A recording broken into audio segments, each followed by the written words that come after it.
Amados míos, hoy hemos titulado el sermón de este día, ¿cómo está compuesta mi Biblia? ¿Sí? No sé si usted trajo una Biblia hoy en día, pero sería importante que usted lo tenga. También recuerden que los jóvenes ya tienen su clase lista. Sí, nuestra hermana Mari y nuestra hermana Elizabeth siempre están listas, así que ya pueden ir saliendo a su clase. Muy bien. Me gustaría hoy tomarles un examen, a ver cómo anda la iglesia. Pastor, si sabía no venía, ¿verdad?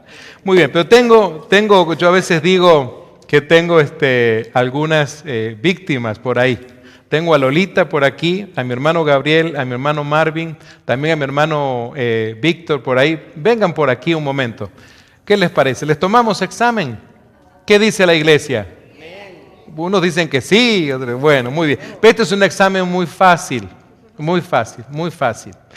Imagínense ustedes, cada uno de ellos tiene sus respectivos trabajos, oficios. A lo largo de la vida han aprendido a hacer cosas, ¿verdad? Con las manos, etcétera. Pero por ejemplo, vamos a decir que la hermana Lolita representa a todas las cocineras, todas las mujeres que cocinan de esta iglesia. Una buena representante, ¿verdad? Entonces vamos a tomarle examen. Si yo le digo, hermana Lolita, ¿cómo se llama? El sartén. Esto es un sartén. Muy bien. ¿Y cómo se llama esto? Esa es la olla para cocer los frijoles. La olla para cocer frijoles. Bueno, puede ser otra cosa también, ¿no? De repente en Perú la usan de otra manera. Pero ¿qué es esto? Una cuchara. Un cuchara o cucharón. ¿Y esto? Una espátula. Una espátula. ¿Qué tal? ¿Aprobó? Dio bien su examen, ¿verdad? Supo los nombres de cada elemento. Muy bien. ¿Qué tal, Gabriel? Vamos a tomarle un examen a Gabriel. A ver, Gabriel, ¿qué es esto? Esa es una tijera de jardinero para cortar una rosa o algo. Wow. Sí, parece que sí sabe. ¿Y esto? Eso es un serrucho para cortar madera. Muy bien, perfecto. A ver, hermano Marvin, ¿qué tenemos por aquí? A ver, esto es... A ver. Wow. Bueno, veo es una caja de herramientas para precisión de tornillos o tuercas. Muy bien, no se la puedo regalar, pero ya veo que el hermano sí sabe de lo que está hablando. Muy bien. Y Víctor, ayúdame, ¿qué tenemos por aquí? A ver, ¿qué es esto? Dios mío, ¿qué es eso? Para mí es una maleta negra de plástico. Oh, wow, ¿qué es esto? Es una máquina para remover windshields. Para remover los parabrisas de los carros. Eso es una herramienta de precisión. Sí. ¿Y esta otra que está aquí? Esta es para hacer reprogramaciones. Reprogramaciones. Sí. ¡Wow! Yo la verdad que para mí sería una tableta esto, ¿sí? Para poner los sermones, ¿verdad? Muy bien, perfecto. Bueno, lo pueden, tú sí te lo puedes llevar porque esto sí es tuyo. Muy bien, damos un aplauso a los hermanos, pasaron bien su examen. Bueno, muy bien. Usted dirá, pastor, ¿de qué se trata? ¿Qué está haciendo? ¿Qué es esto que acabamos de ver? Cada persona que estuvo aquí al frente y le hice preguntas acerca de cómo se llaman los productos que están aquí o los elementos, todos contestaron muy bien los nombres, es más, hasta para qué se puede usar cada cosa. ¿Por qué creen ustedes que pudieron hacerlo? Porque conocen estas herramientas o estos elementos, los conocen bien, son parte de su vida diaria muchas veces, son parte de su trabajo, en donde ellos se desempeñan, en la casa, etcétera. Así que entonces se dieron cuenta que ninguno de los 4 que estuvo aquí me dijo, espérese pastor, voy a ir a Google a preguntar de qué se trata. Se dio cuenta que ninguno me dijo eso, inmediatamente respondieron, no tuvieron ningún problema. Pudieron conocer o reconocer lo que estaba allí. Quisiera que tú tomes en un momento dado tu Biblia en tu mano, un momento, si tienes tu Biblia allí. ¿Sí? En inglés, en español, como sea, en francés, en portugués también se vale. Toma tu Biblia y piensa entonces ahora, cuando tienes tu Biblia, ¿tú conoces tu Biblia? Yo entiendo, no me refiero al encuadernamiento, digo si tú conoces el contenido de tu Biblia. De eso se trata. Así como cada persona pudo decirme rápidamente los nombres de estas cosas que están acá y para qué servían, ¿podrías tú decir para qué sirve tu Biblia? ¿Cómo es que los cristianos llaman a la Biblia muchas veces? La espada. Ah, muy bien, perfecto entonces. Pero hace poco tuvimos las Olimpiadas en París, en Francia, y hay una disciplina de un deporte que es con espada, o con esgrima, vamos a decir. Y ellos tienen que saber muy bien ese deporte si es que quieren ganar, manejar muy bien la espada. ¿Usted cómo maneja su espada? ¿La sabe manejar bien? Es decir, para manejarla bien la tienes que conocer, de eso se trata.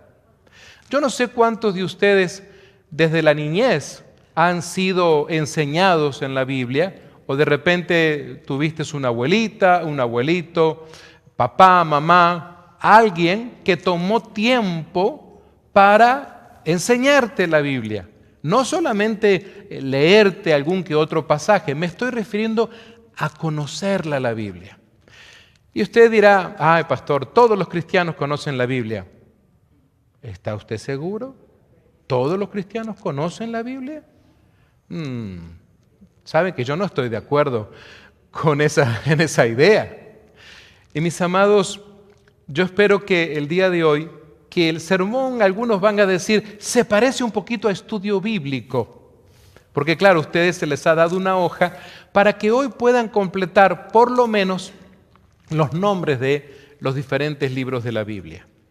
¿Por qué hacemos esto? Mire, está comprobado que cuando una persona está escuchando un estudio bíblico, una conferencia, un taller, lo que sea, y toma algo de nota, escribe algo, los pedagogos, yo no lo soy, me gusta la pedagogía, pero no soy ningún pedagogo, pero ellos sí aseguran que hay un alto porcentaje, hasta un 21% más de posibilidad de que la persona asimile más lo que está escuchando. Así que vamos a hacer uso de esa idea y por eso le pido que esté atenta y esté atento, trate de estar ahí con su lapicero listo, porque lo que usted va a necesitar entonces es ese papel y un bolígrafo que usted va a encontrar allí delante de su asiento. Si todavía no recibió la hoja con el estudio, por favor levante su manito, alguno de los sugieres inmediatamente se va a acercar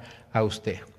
Ahora, empecemos por una pregunta ante el asunto de cómo está compuesta la Biblia. Si alguien le preguntara a usted, le dijera, mira, tú eres cristiana, tú eres cristiano, vas a la iglesia, sí, y dime una cosa, ¿qué es la Biblia? Imagínese que mañana en su trabajo, en la escuela, donde sea, alguien le diga, ¿me podrías decir qué es la Biblia? Porque déjeme decirle esto, a veces nosotros decimos, todo el mundo sabe lo que es la Biblia. Por favor, no subestimes de esa manera, no creas tú. Hay muchísima gente que no sabe, o sea, conoce el nombre, sabe que este libro los cristianos le llaman Biblia, pero no saben qué es la Biblia. La Biblia, en definitiva, y ustedes creo que lo tienen allí en sus pantallas, es justamente la palabra de Dios. La palabra esta Biblia viene del griego, que ahí ustedes la ven escrito, que significa justamente libros o un compendio de libros. Es por eso que cuando ahora usted tomó en sus manos la Biblia, no está tomando un libro, está tomando 66 libros. Yo sé que para algunos es un poco raro porque alguna persona le dirá, no, espérate un poquito. ¿Cómo me vas a decir que un libro tiene 66 libros? Bueno, es así. La Biblia contiene 66 libros. Para nosotros que leemos justamente en la Biblia, que muchos llaman la Biblia de los protestantes, ¿verdad? O de los evangélicos, cristianos, etc. El asunto es que La Biblia, amados míos, contiene la palabra de Dios. Esto es muy importante que lo tengamos en cuenta. Contiene la palabra de Dios y narra, hay muchas narrativas, pero la narrativa más importante de la Biblia, no te olvides, es la salvación.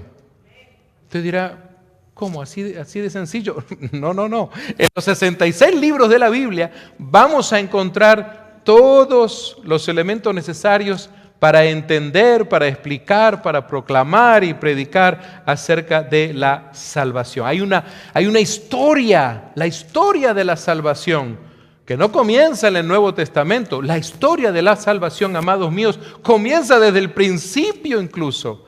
En el corazón de Dios ha estado siempre esta idea de salvar a la humanidad. Siempre ha estado así. No comenzó hace nada más que 2000 años atrás. La Biblia, amados, está compuesta obviamente por dos grandes secciones.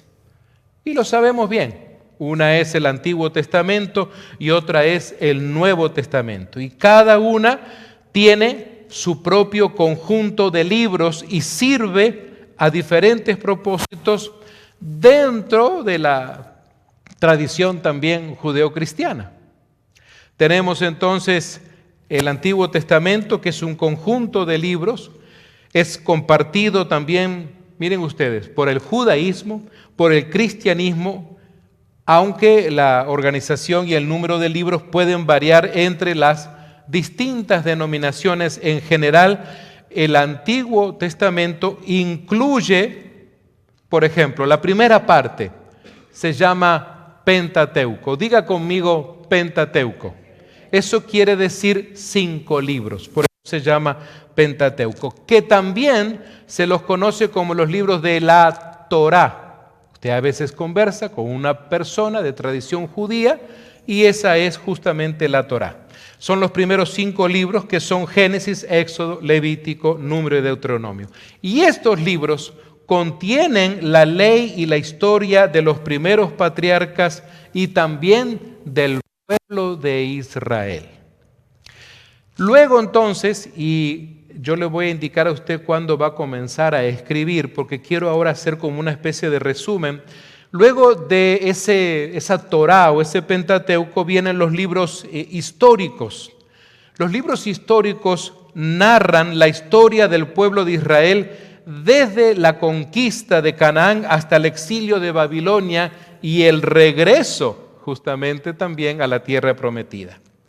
Ejemplos de eso son, por ejemplo, Josué, Jueces, los libros de Reyes, los libros de Crónicas, todo eso usted lo encuentra allí.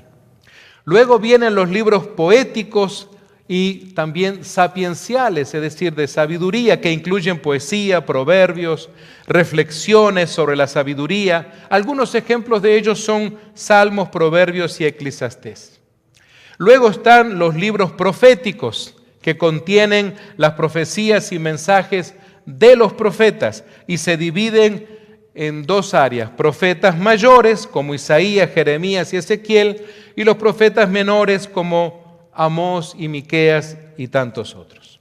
Y luego entramos al Nuevo Testamento, y este es un conjunto de libros en específico del cristianismo, nada más, y se centra en la vida y las enseñanzas de nuestro Señor Jesús y en el desarrollo de la iglesia cristiana primitiva, de los comienzos. Y esto incluye, por ejemplo, los 4 evangelios, que son 4 libros que relatan la vida, el ministerio, la muerte y la resurrección de Jesús. Y esos son Mateo, Marcos y Lucas, que son los libros sinópticos. Y se suma el Evangelio de Juan, un evangelio más doctrinal. Por eso siempre recomendamos a las personas que comienzan a dar sus primeros pasos en la fe cristiana, comenzar a leer el libro de Juan. Se da cuenta entonces que la Biblia es diferente a un libro común y corriente donde usted tiene que comenzar por la página 1 o digamos después del índice, después del prefacio, después del prólogo. usted comienza capítulo 1, ¿verdad? Bueno, en la Biblia no es así. Al menos no es como lo sugerimos. No estoy diciendo no leer el Antiguo Testamento, no me malinterprete. Simplemente que si usted es una persona que está recién comenzando a caminar su fe con Cristo, el Evangelio de Juan es bien importante. Obviamente que después habrá momentos donde habrá que comenzar a leer Génesis y todas las historias que hay allí, y especialmente llegar a un libro de Deuteronomio. Pero fíjense ustedes entonces que después de los 4 evangelios, entonces viene un libro en la categoría que tenemos ahí, que es el único, que se llama Hechos, Hechos de los Apóstoles. Algunos usted va a escuchar que le llaman Hechos del Espíritu Santo, los Hechos de la Iglesia, pero tradicionalmente se le conoce más como Hechos de los Apóstoles. Y ese libro de Hechos narra la historia de la iglesia primitiva y la expansión del cristianismo después de la ascensión de Jesús. Así que ya habían pasado algún tiempo, algunos años, hasta que se comienza a escribir el libro de los Hechos, que lo hace Lucas, que es un médico, que aunque le llamamos apóstol Lucas, no caminó con el Señor Jesús, pero sí tuvo muy buenos amigos que sí caminaron con Jesús. Uno de ellos fue nada más ni nada menos que el apóstol Pedro. El asunto es que cuando termina el libro de los Hechos, comienzan las cartas, que también se conocen con el nombre de epístolas. Y son 21 cartas que tenemos nosotros en el Nuevo Testamento. Estos son escritos por los apóstoles, por ejemplo, Pablo, que tiene 13 cartas, pero usted va a escuchar que a veces se habla de 14 cartas. ¿Por qué? Porque también algunos teólogos argumentan que el libro de Hebreos también pertenece a Pablo. Quiero decirles, no se han puesto de acuerdo todavía en realidad, porque el libro de Hebreos tiene una particularidad muy especial en cómo fue escrito, pero muchos coinciden en que la trama literaria del libro se conecta con la manera de escribir también del apóstol Pablo. El asunto es que ahí estarían las 14 primeras cartas, pero luego entonces viene el apóstol Pedro, que no escribió ningún evangelio, pero sí escribió 2 cartas. Luego está el apóstol Juan, que además de haber escrito el evangelio según San Juan, también escribió 3 cartas para la iglesia, especialmente en la diáspora, la iglesia que estaba en los tiempos de persecución. Después tenemos también a Santiago, que escribió 1 carta, y tenemos a Judas, que también escribió 1 carta. No confunda con Judas Iscariote. Así que en total son 7 cartas más que se suman a las 14, así que en total son 21 cartas. Y luego llegamos al final del Nuevo Testamento y ahí nos encontramos con el libro de Revelación, Apocalipsis, que es un libro profético escrito por Juan, que contiene visiones y simbolismos sobre el fin del mundo y la segunda venida de Cristo. En total, el número de libros puede variar ligeramente entre las diferentes versiones de la Biblia. Por ejemplo, hay personas que dicen, bueno, está la Biblia católica, dicen algunos, así. Está la Biblia cristiana, la Biblia de los protestantes, y hay otros también que hablan de la Biblia hebrea, como ya les hablé de la Torá. El asunto es que en el caso de esa Biblia, la cual se le llama Biblia católica, la verdad es que es la misma Biblia. El asunto es que ellos en el Antiguo Testamento tienen 7 libros más que se agregaron después de que se había ya cerrado el canon. Por eso es que se les llama deuterocanónicos, o sea, después del canon se agregaron esas otras historias o cartas o narrativas en realidad, que no fue aceptada, vamos a decir, obviamente, por el cristianismo, por la iglesia cristiana en sí. Pero en los tiempos ya del Vaticano, eso quedó instalado allí, se agregó y se empezó a editar, a imprimir, y usted va a encontrar eso. Incluso hay Biblias católicas que tienen 3 partes. Usted va a encontrar el Antiguo Testamento, en la mitad suelen poner los 7 libros deuterocanónicos porque reconocen que son deuterocanónicos. Eso sí es cierto, reconocen que se agregaron después del canon, no pueden negarlo, es imposible eso. Y luego vienen entonces los libros restantes justamente del Nuevo Testamento. El asunto es que, sin embargo, la estructura general y la división del Antiguo y el Nuevo Testamento son comunes en todas las tradiciones cristianas.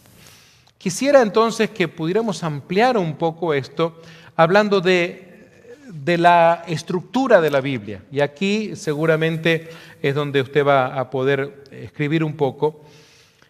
Recuerden entonces esto. Conocemos nuestra Biblia, en la primera parte hay 5 libros del Pentateuco, desde Génesis hasta Deuteronomio. Recordemos esto, libros del Pentateuco, porque son 5 libros, o la Torá. Luego vienen los 12 libros históricos, desde Josué hasta Esther. Ahí encontramos toda la historia del pueblo de Israel. Luego vienen los libros poéticos, desde Job hasta Cantares. Esos libros que a algunos novios cristianos les gusta para leerle a sus novias. El asunto es que luego vienen los 5 profetas mayores, desde Isaías hasta Daniel. Muy importante lo que encontramos allí. Luego vienen los 12 profetas menores, desde Oseas hasta Malaquías. Y esa es la estructura del Antiguo Testamento. Pero luego está la estructura del Nuevo Testamento, y comienza con los 4 evangelios. Les dije hoy, los 3 sinópticos son, dígalo conmigo, Mateo, Marcos y Lucas. Muy bien. Sinópticos quiere decir parecidos o similares. Y luego viene el evangelio doctrinal. ¿Cuál dijimos que era? El evangelio según San Juan. Muy bien. Y luego viene un libro histórico, que es el libro de los Hechos, el libro de Hechos de los Apóstoles. Les dije entonces que luego estaban las 14 cartas paulinas, las 10 doctrinales, las 3 pastorales, la personal. ¿Por qué decimos esto? Porque las 3 pastorales es porque le escribe 2 cartas a Timoteo y una carta a Tito, y es por eso que se llaman cartas pastorales. Son solo 3 en el Nuevo Testamento. Y hay una carta personal. ¿Quién de ustedes se acuerda el nombre? ¿Está dirigida a alguien especial? A Filemón, justamente. Es una sola carta y se le llama carta personal. Y todas las demás entonces son cartas llenas de la sana doctrina de Jesucristo. Así que recuerde que en esas cartas están incluidas las 7 cartas universales, desde Santiago hasta Judas. Y terminamos con el libro profético, que se llama ¿cómo? Apocalipsis. Muy bien. Ahora, creo que necesitamos, como cuando usted toma una margarita grande, una flor, y comienza a sacarle los pétalos, para comenzar entonces a profundizar un poquitito más. Y quiero animarles a que usted escriba un poquito allí en su hoja de papel. El primer libro de la Biblia se llama Génesis. Hoy voy a suplicar un poquito de paciencia porque mi deseo es poderlo terminar por completo. Génesis, en definitiva, narra ¿qué cosa? Narra la creación del mundo, la historia de Adán y Eva, el diluvio universal, ¿sí? Pensando en Noé, y la vida también de los patriarcas. ¿Cuáles patriarcas? Bien importantes: Abraham, Isaac, Jacob y José.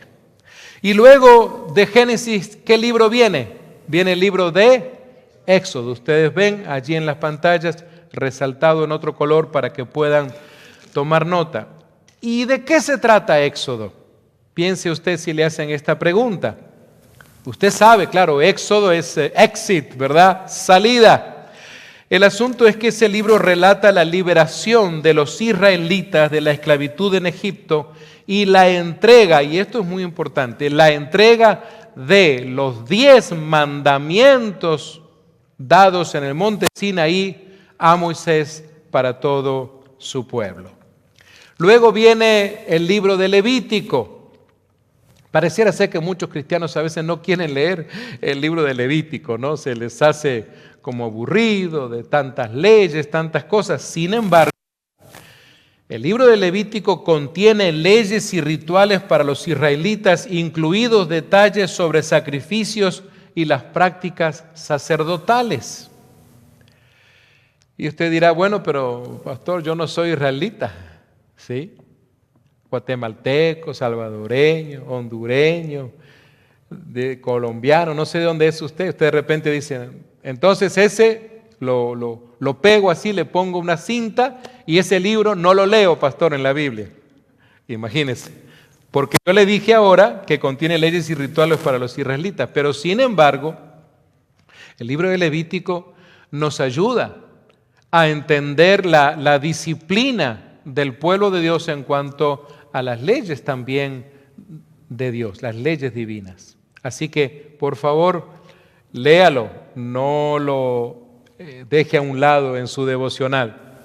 Luego viene el libro de Números, pero cuidado, no estamos hablando de números de dinero, de money, no.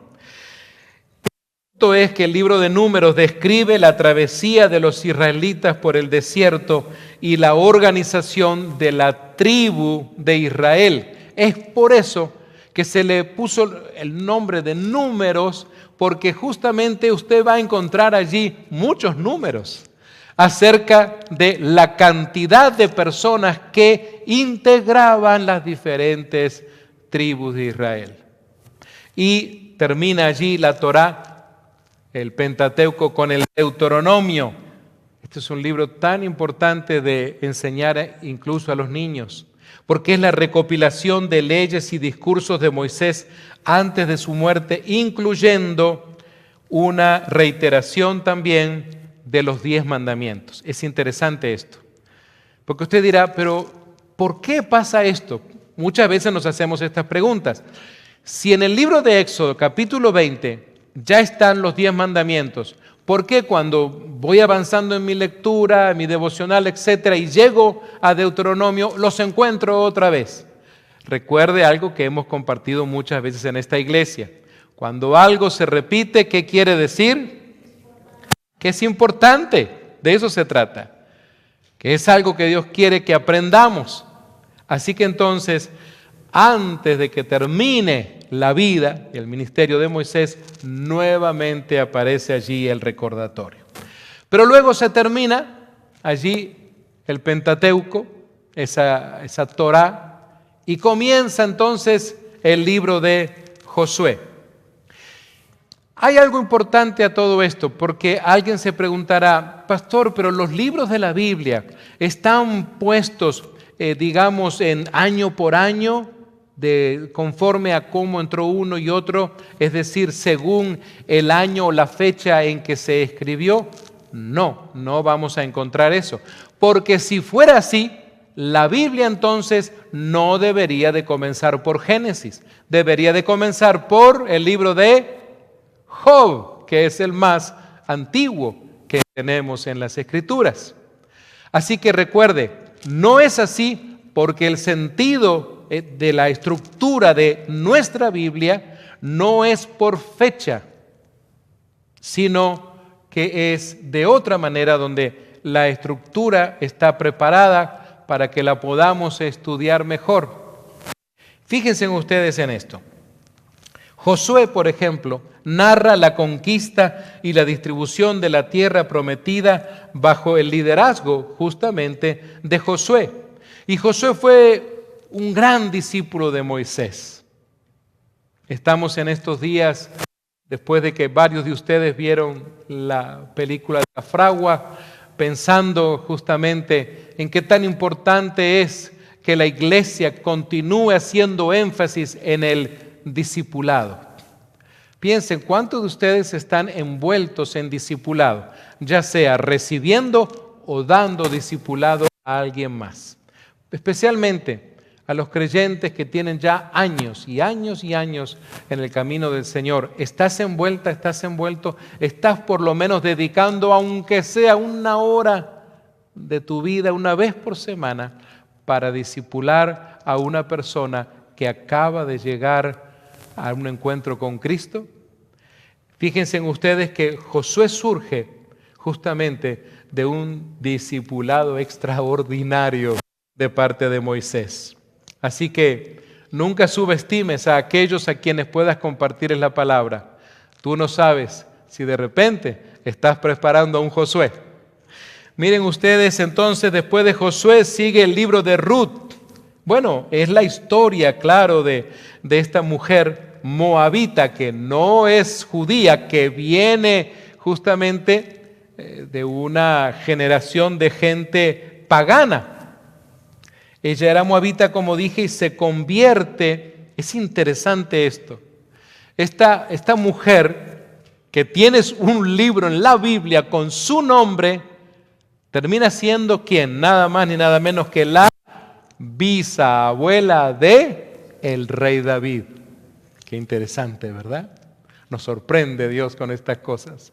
Pero si quiere más sorpresas, continúe con esto, porque mire, después de Ruth, en su Biblia, ¿qué viene? Pues viene primera y segunda de Samuel. En la primera de Samuel encontramos la vida de este profeta y encontramos también allí al primer rey, que es Saúl. Y también vemos el ascenso, la llegada del rey David, que es el rey más importante que encontramos en la historia del pueblo de Israel. En segunda encontramos el reinado del rey David. Y usted dirá, pero de Saúl se habla poco. Bueno, se habla poco, es cierto. Pero eso fue justamente por consecuencia de su desobediencia. Pero David es el llamado, es el ungido que levantó Dios. No fue una elección del pueblo, fue la elección de Dios. Fíjense ustedes que luego viene Primera de Reyes, y allí encontramos la historia de los reyes de Israel y Judá, incluyendo el reinado de Salomón y la construcción del templo. En Segunda de Reyes está la continuación de la historia de los reyes desde la división del reino hasta el exilio. En aquellos días en que el pueblo de Israel, rebelde también, fue tenido que llevar a Babilonia para experimentar allí entonces un reencuentro con Dios como sus antepasados. Luego de Segunda de Reyes viene Primera de Crónicas, que es una recopilación de genealogías y la historia del reinado de David. A algunos a veces se les hace un poco aburrido. Ay, pastor, leer que fulano de tal engendró a sultano, sultano engendró a sultano y... Ay, qué aburrido, pastor. Sin embargo, hay que leer con atención porque no es simplemente una lista de generaciones nada más, así por así. Usted va a encontrar que tiene mucho sentido cuando lee entre líneas todo lo que va a encontrar allí, porque Segunda de Crónicas es la historia de los reyes de Judá también, desde Salomón hasta el exilio también. Así que vamos a encontrar aquí un puente con las otras dos libros de Primera y Segunda de Reyes. Y usted dirá, pero hay historias que se vuelven a repetir. Yo leo narrativas en Reyes, narrativas en Crónicas, pastor, y son las mismas. De eso se trata también en el Antiguo Testamento. ¿Qué nos está diciendo Dios cuando permite que en la Biblia tengamos 2 o 3 veces otra vez la narrativa, o la misma narrativa, o muy parecida?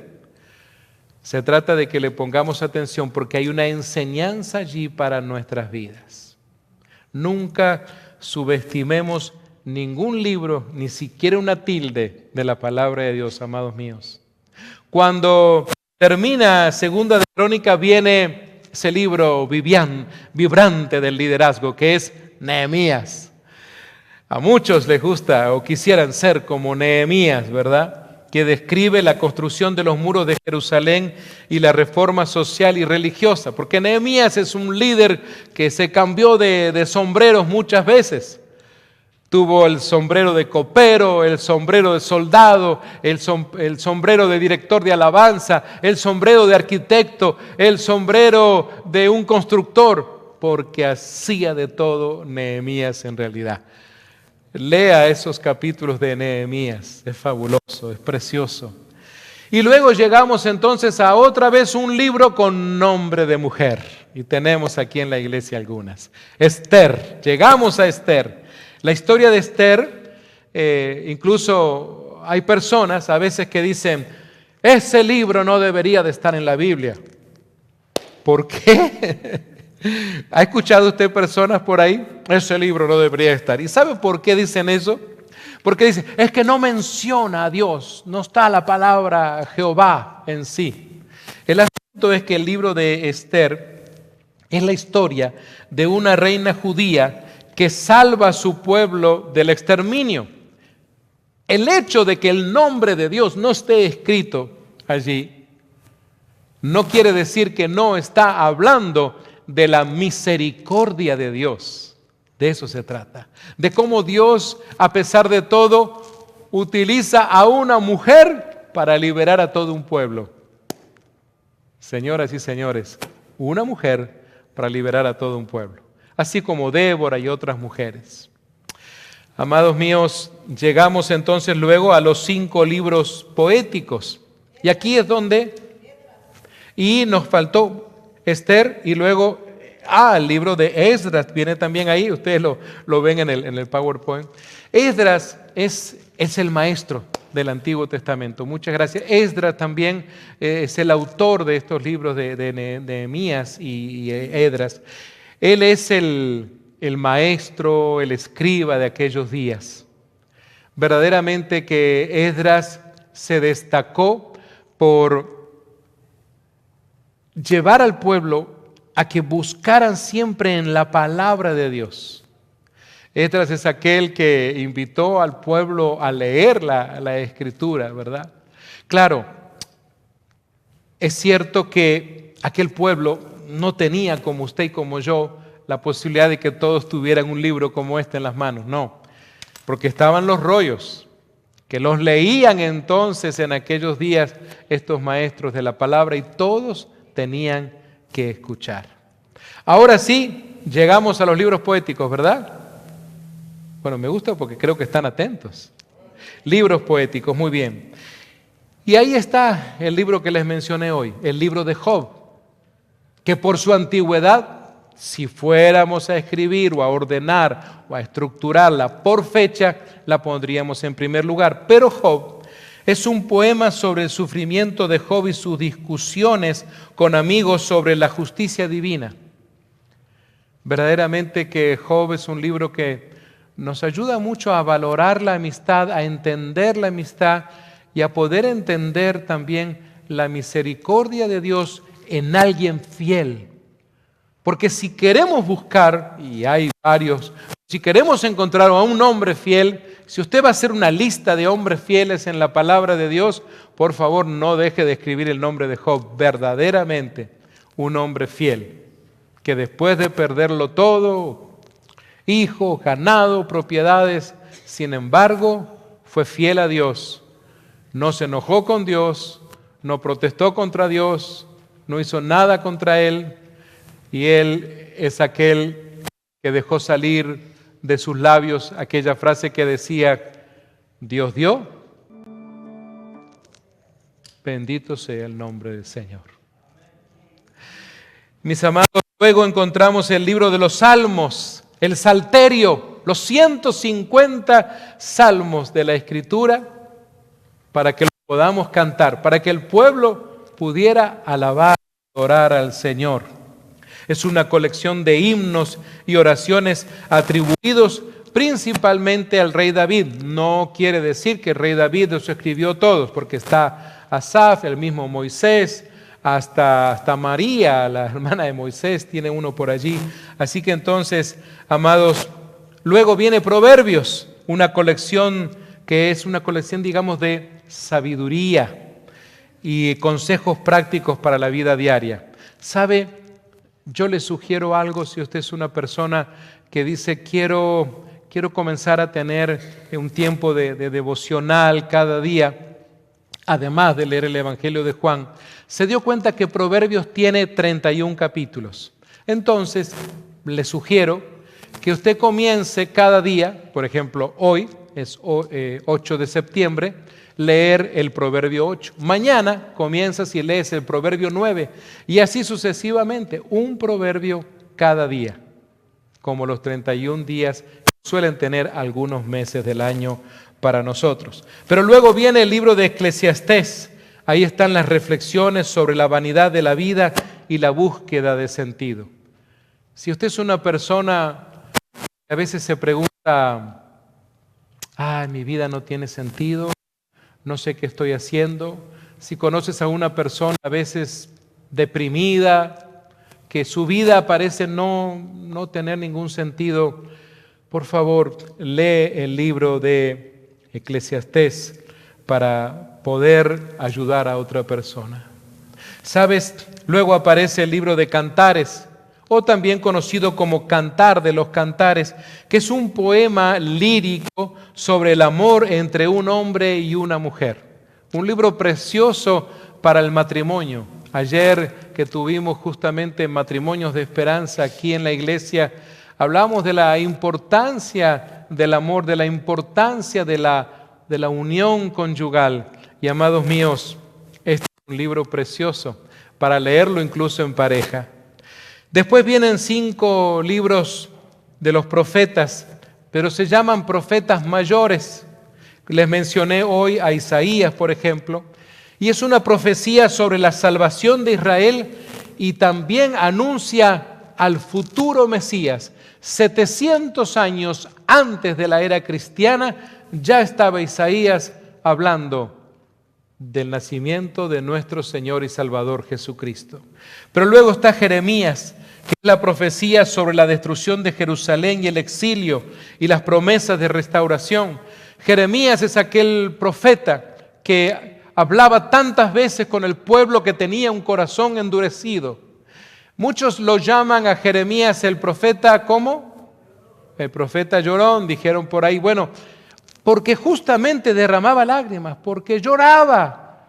Pero no era que lloraba de alegría, lloraba de la gran tristeza, de que él predicaba y anunciaba la palabra de Dios a su amado pueblo, pero el pueblo parecía que era como una roca, que nada le entraba. Luego de Jeremías viene Lamentaciones, que son poemas de lamento por la destrucción de Jerusalén. Luego viene Ezequiel, que son las profecías y visiones durante el exilio en Babilonia. Luego aparece el profeta Daniel, que él habla de los relatos de la vida de este hombre llamado Daniel en Babilonia y las visiones apocalípticas. Por eso es que cuando leemos el libro de Apocalipsis también encontramos ese puente con el libro de Daniel. Y luego llegamos a 12 libros más, que son los libros de los profetas menores. Y ahí aparece Oseas. Oseas trata la profecía sobre la infidelidad de Israel y el amor de Dios. Y aquí es donde algunos se preguntan, ¿cómo puede ser que en la Biblia exista un libro como Oseas que hable de esas cosas? Porque algunos dicen, ¿cómo puede ser, pastor, que Dios le pide a Oseas que vaya y contraiga matrimonio con una mujer que practicaba la prostitución, que tuvo que ir y comprarla para traerla y hacerla su esposa? Y no solo eso, sino que luego abandona el hogar de esta mujer y él va y otra vez la compra, la redime, la trae a su hogar. Y alguien dirá, ¡qué barbaridad! ¿Cómo puede haber una historia así en la Biblia? Amados míos, recuerde que ahí nos enseña a entender cómo Dios redime una y otra vez a pesar de la infidelidad.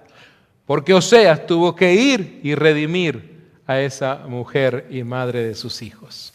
Joel es el siguiente libro, son las profecías sobre un desastre agrícola y la llegada del día del Señor. Luego viene Amós, que es la profecía contra la injusticia social en Israel. Luego viene Abdías, que es la profecía sobre la destrucción de Edom.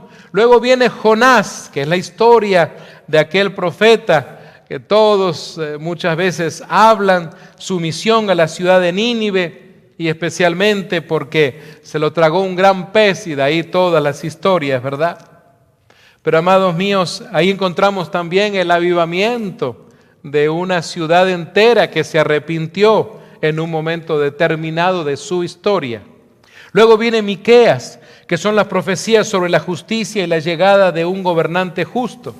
Luego viene Nahum, profecía sobre la caída de Nínive. Luego Habacuc, que habla de, digamos, un diálogo entre el profeta y Dios sobre el sufrimiento y la justicia. Luego viene Sofonías. Sofonías habla de profecías sobre el día del Señor y la restauración de Israel. Siempre vemos este tema, Dios restaurando a su pueblo, Dios restaurando a esta humanidad una y otra vez. Luego de Sofonías entonces viene Ageo. Allí encontramos las exhortaciones para la reconstrucción del templo de Israel, el templo de Salomón. Luego viene Zacarías. Allí están las visiones y profecías sobre el futuro de Jerusalén. Y llegamos al último libro allí del Antiguo Testamento, y es Malaquías. Allí están las últimas profecías del Antiguo Testamento con énfasis en la fidelidad de Dios. Pero ahora que usted llegó a la mitad de la Biblia casi, haga conmigo esto. Abra su Biblia, que quiero compartirle algo, y llegue usted a la mitad. Encuentre la mitad allí de su Biblia. Abra su Biblia y encuentre la mitad. Después de Malaquías, si es tan amable. Antes de Mateo. Este es un ejercicio que espero se lo acuerde usted. Entonces yo, mire, ¿qué hice? Tengo mi Biblia casi abierta. Aquí están los, ¿cuántos libros del Antiguo Testamento? 39. ¿Cuántos libros del Nuevo Testamento? 27. Muy bien. ¿Por qué hago esto? Porque aquí al medio, mire, ponga su mano así. Aquí al medio pasa algo. Usted dirá, pero pastor, ¿cuál es el problema? Estoy en Malaquías y ya me voy al siguiente libro, que es San Mateo. Está bien, pero tengo que explicarle algo. Aquí hay un silencio de parte de Dios. Aquí hay 400 años. Después de Malaquías, Dios no volvió a decir ni una palabra.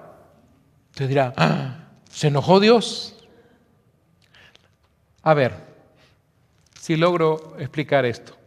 Especialmente los que son papás y mamás, y ahora ya son abuelitos. Cuando usted estaba educando, formando, enseñándole cosas a sus hijos, a sus hijas, y había algo que se lo había dicho 1, 2, 3 veces, 4 veces, y ya llegaba un momento en que venía usted con la misma pregunta. Y de repente, digamos que usted seguía ahí, digamos, como dicen en México, lavando los trastes. Y la niña ahí, mamá, ¿qué tal cosa? Pero usted ya le había dicho como 5 veces, y usted sigue lavando los trastes. Como no le está hablando. Bueno, usted está en silencio, pero usted le estaba diciendo algo a la niña. Ya te lo dije varias veces. No voy a cambiar lo que te dije. Usted le dijo, no te vistas porque no vas. 5 veces se lo dijo. No era necesario 6, 7 y 8 veces. Ya ella sabía que usted le había dicho eso. Aunque usted estaba en silencio y hacía otras cosas, su silencio le estaba diciendo a esa criatura que su palabra seguía, su manera de pensar seguía siendo la misma. Usted ya le había dicho algo y eso se iba a hacer. Y esto es lo que sucede aquí. Hay un momento de silencio. Nuestro Padre Celestial, Dios, estuvo en silencio. Pero no quiere decir que se fue a otra galaxia, que salió del universo. No, simplemente estaba en silencio, pero el silencio también habla. El hecho de que esté en silencio, esperando que la gente entonces haga lo que debe hacer conforme a su palabra, Dios estaba esperando eso. Así que allí hay 400 años.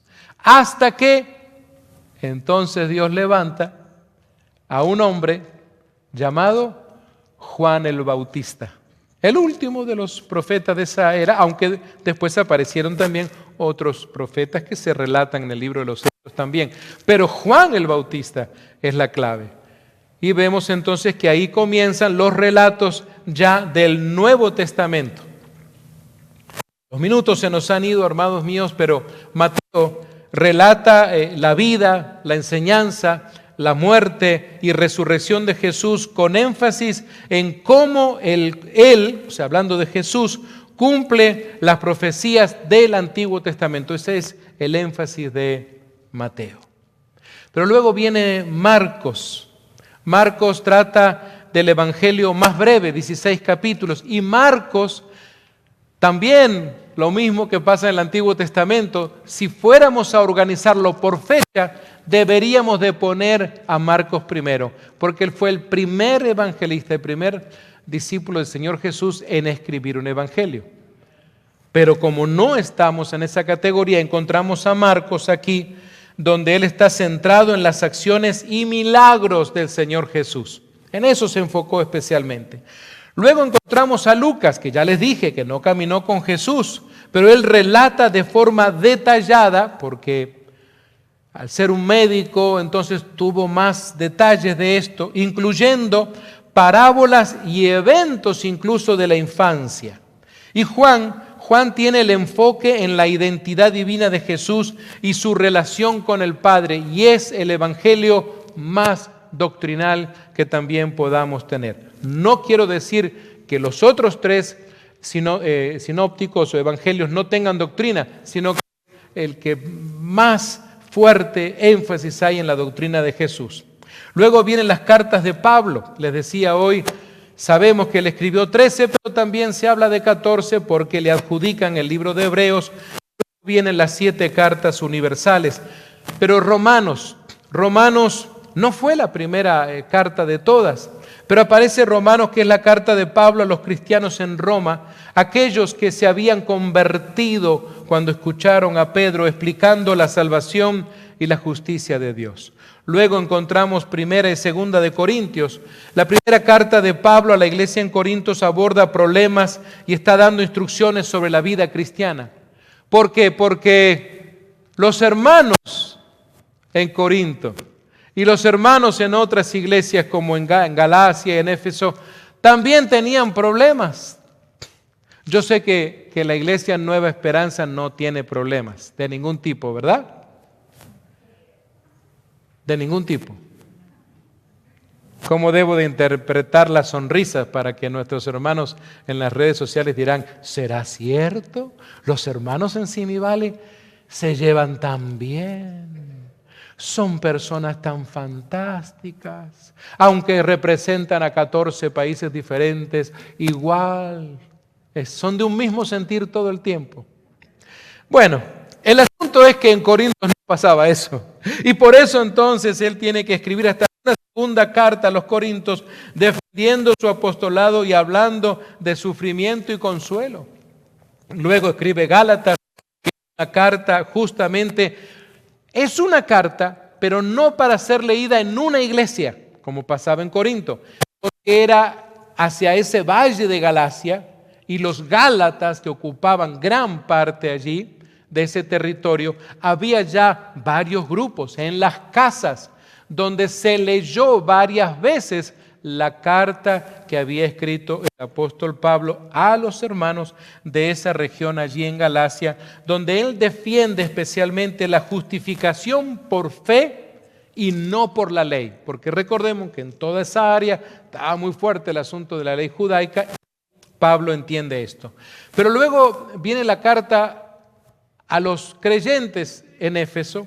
Su pastor estaba siendo Timoteo, o al menos por algún tiempo Timoteo fue un pastor allí, Y es una carta a esos cristianos sobre la unidad en Cristo y la vida cristiana. Verdaderamente, si queremos aprender a ser una iglesia unida, necesitamos entonces la instrucción del libro de Efesios. Luego viene Filipenses, que es la carta a la iglesia en Filipos, haciendo su apoyo y exhortando a vivir con dos cosas, gozo y humildad. ¿Qué tal? Nueva Esperanza, ¿tú vives con gozo y humildad? Por favor, esta carta nos va a ayudar mucho. Luego viene la carta a los hermanos que estaban en la ciudad de Colosas, es decir, los colosenses. Y esa carta está enfatizando la supremacía de Cristo y advirtiendo algo importante, las herejías.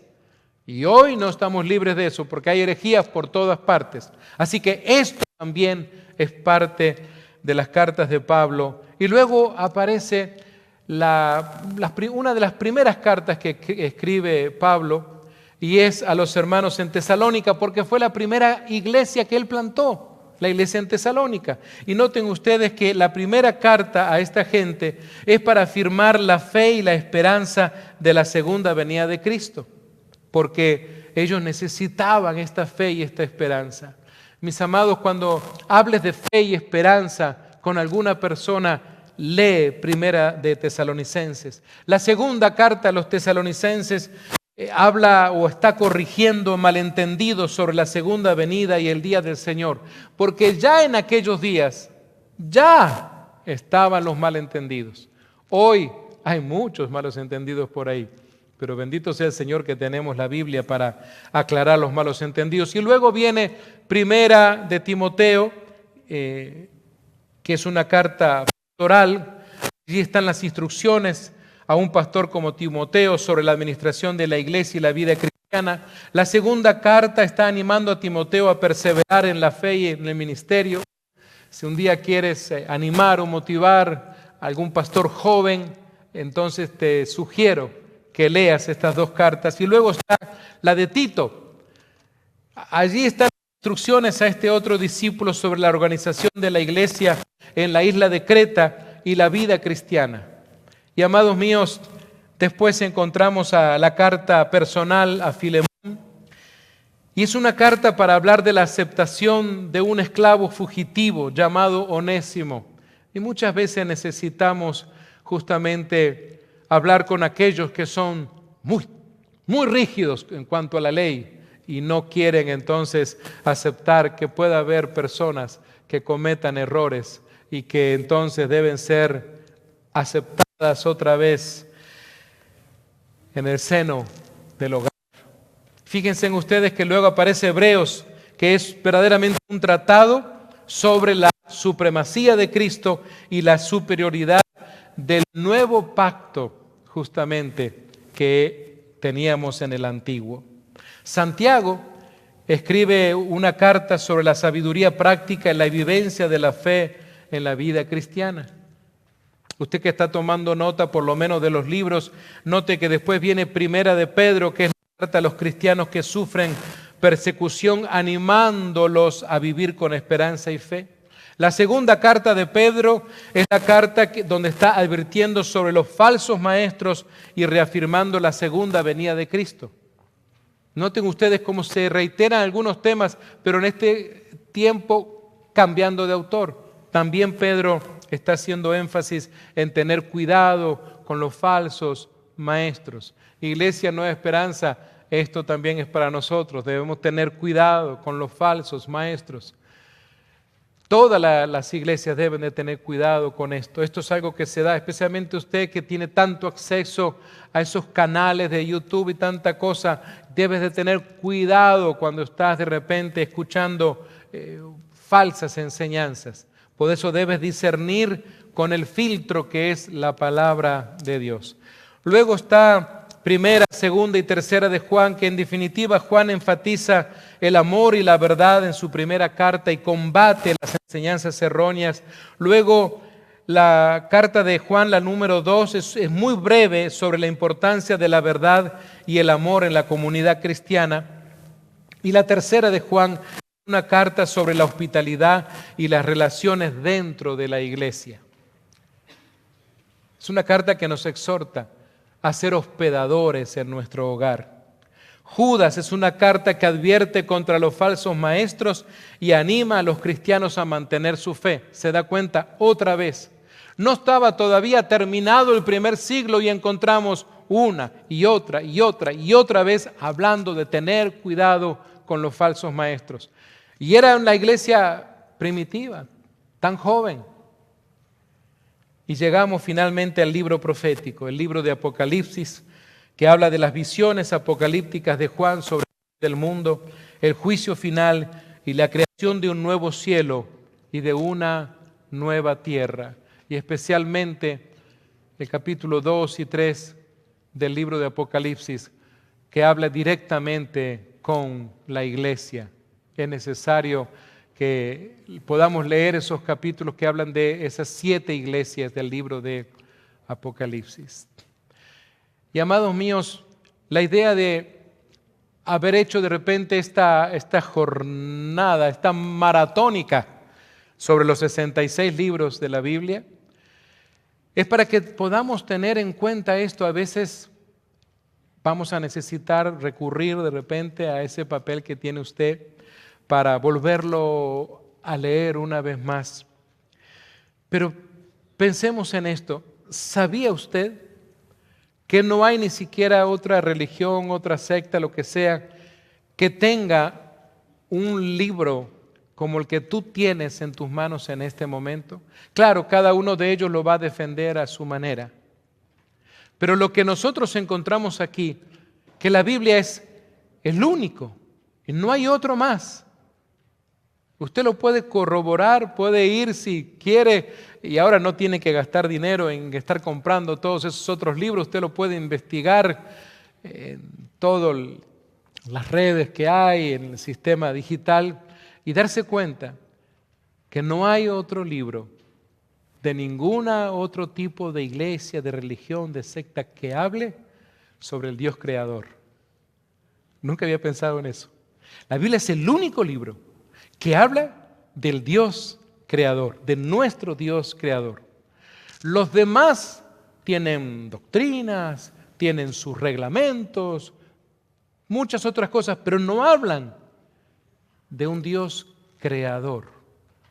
No identifican al Dios creacionista. Y luego, especialmente, hablando del estilo de vida que agrada a Dios. Mis amados, para terminar les digo esto.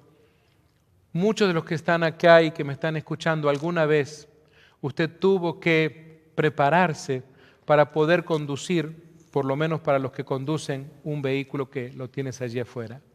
Y tuviste que pasar un examen, tuviste que leer el librito. Y si la primera vez te fue mal, pues te dijeron, por favor vaya, vuélvalo a leer, léalo un poco más, estúdialo un poco mejor y vuelva a dar el examen. Para que entonces después, aprobando tu examen y haciendo el examen teórico, entonces tengas esa licencia de conducir, que es tan importante. Sabes, de la misma manera nosotros necesitamos conocer, así como tú tuviste que conocer ese librito, de repente algunas cosas se te olvidaron, porque tiene varias páginas, tiene muchas cosas ese librito del famoso DMV, el Departamento de Motores y Vehículos. Y algunos dirán, ay pastor, ya me olvidé de algunas reglas de tránsito que hay ahí. Pero recuerda que un policía te puede recordar. No le puedes decir, I'm sorry, I forgot. Discúlpeme, me olvidé. Sabes, cuando conocemos la palabra del Señor, cuando nos enamoramos de ella, cuando aprendemos a leerla de manera sistemática, algo que se ha perdido en el pueblo de Dios en realidad. Estamos de repente haciendo devocionales cortiticos, ¿sí? Cuanto más cortitos y menos tiempo, mejor. De hecho, nuestra iglesia le envía a usted un devocional cada día. Pero eso no debería de reemplazar su tiempo con Dios y con la Escritura. Verdaderamente, amados míos, el pueblo de Dios tiene que volver a la Biblia, a la Escritura. Tiene que volver a conocerla en realidad, para que puedas enseñar a otros y para que puedas tú vivirla y vivir conforme a su voluntad y agradar a Dios. Por eso es Bendito sea el Señor que nos ha dejado la Escritura. El problema es, amados míos, que no la conocemos en realidad. Y yo les digo algo, si nos vamos a quedar simplemente con lo que recibimos cada domingo, imagínate, el año tiene 52 domingos. Y que tú digas, bueno, yo voy a crecer espiritualmente solamente con los 40, 45, y bueno, si el pastor algún día se pasa un poquito, los 50 minutos de una vez a la semana. Multiplica eso, súmalo a lo largo del año. ¿Crees que es suficiente comer una vez por semana? Tu cuerpo lo alimentas por lo menos, déjame decirte, 3 veces por lo menos. Un desayuno, un almuerzo, alguna cena, por ahí hay. Y algunos por aquí creo que hasta 4 o 5 veces. Bueno, piensa, tu cuerpo. Y nadie te dice, no te está llamando tu mamá que vayas a comer, ¿cierto? Tu jefe no te está diciendo, ¿comiste? No. De hecho, tu sistema te dice, tienes hambre, hay que comer. ¿Sabes? En el área espiritual es algo así también.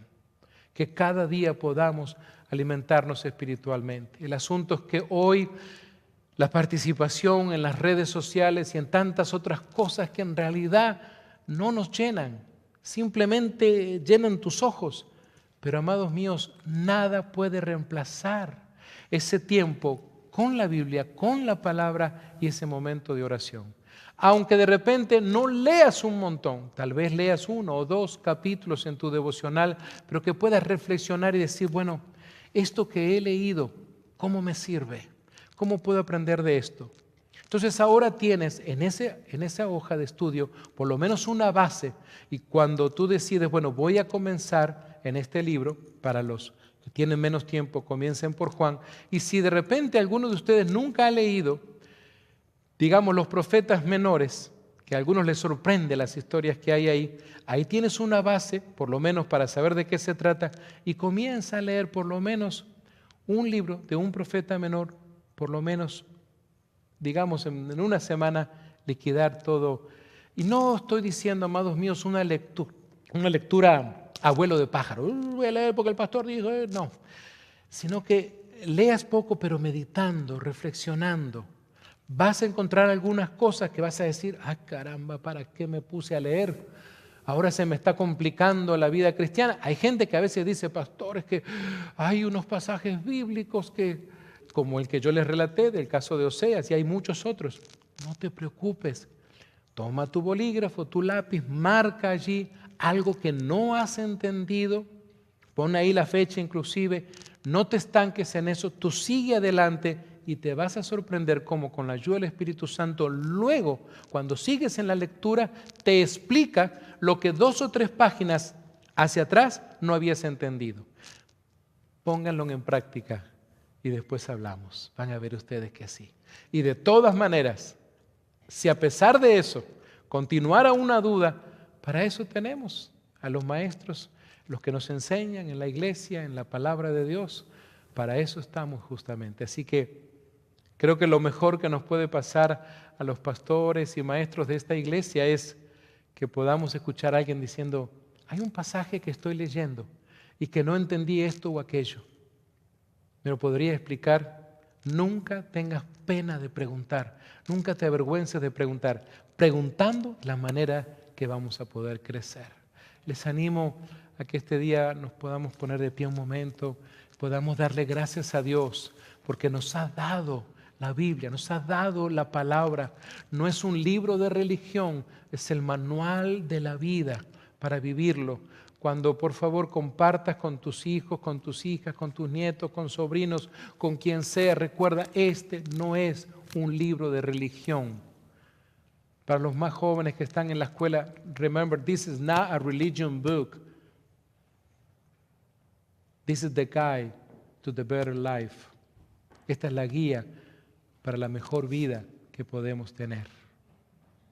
Levanta tu mano al cielo. Padre amado, queremos darte gracias por habernos dado la Biblia, por habernos dado la oportunidad de tener tu palabra en un libro así y poder nosotros alimentarnos de ella.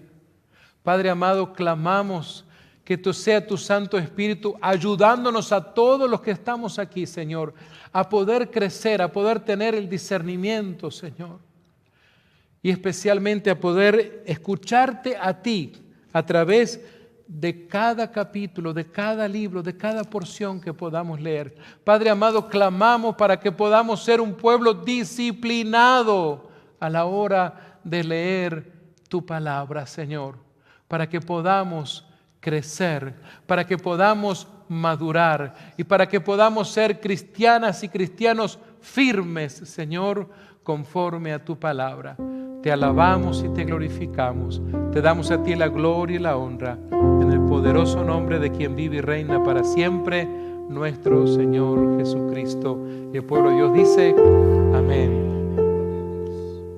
Despedimos a todos los que están en las redes sociales, que Dios les bendiga, pero que también se hayan gozado con nosotros de haber recibido esta palabra y ojalá que pueda ser de crecimiento para usted. Recuerden, el viernes estamos aquí, vamos a tener una serie muy importante con nuestro hermano Raúl sobre la vida de Jesús. No se olvide de eso.